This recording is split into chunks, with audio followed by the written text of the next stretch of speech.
Hello geniuses, welcome back to IQ Malayalam. നിങ്ങൾക്ക് ഈ music കേട്ടിട്ട് ഒരു പേടി ഫീൽ ആവുന്നുണ്ടെങ്കിൽ കമൻറ്റ് ബോക്സിൽ അറിയിക്കണേ. ഓക്കെ, നമുക്കിന്ന് ആരാണ് ഇവനെ കൊല്ലാൻ പോകുന്നത് എന്നുള്ളതൊന്ന് ചെക്ക് ചെയ്ത് നോക്കാം. ഓരോ സീൻസും ഇമ്പോർട്ടൻ്റ് ആണ്, വളരെ ക്ലിയർ ആയിട്ട് നോക്കണം. രണ്ടാമത് റീക്യാപ്പ് ചെയ്ത് കാണിക്കില്ല. ആൻസർ എന്നിട്ട് കമൻറ്റിലേക്ക് ഇട്ടേക്കണേ.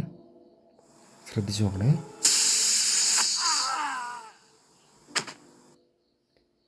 കണ്ട, ഈ 3 പേരിൽ ആരായിരിക്കും അവനെ കുത്തിയിട്ടുണ്ടാവുക? ക്ലൂ തരാം. അവരുടെ കയ്യിലുള്ള ടാറ്റു കണ്ടോ? മുമ്പത്തെ സീനിൽ ആ കത്തി കൊണ്ട് കുത്താൻ വേണ്ടി വന്നപ്പം ആരുടെ കയ്യിലെ ടാറ്റു ആണ് അതുണ്ടായിരുന്നെന്നുള്ളത് നിങ്ങൾക്ക് കണ്ടുപിടിക്കാൻ പറ്റുമോ? കണ്ടുപിടിച്ചാൽ നേരെ കമൻറ്റ് ബോക്സിലേക്ക് പറയാം. കമൻ്റ് ഇടാൻ മറക്കരുതേ.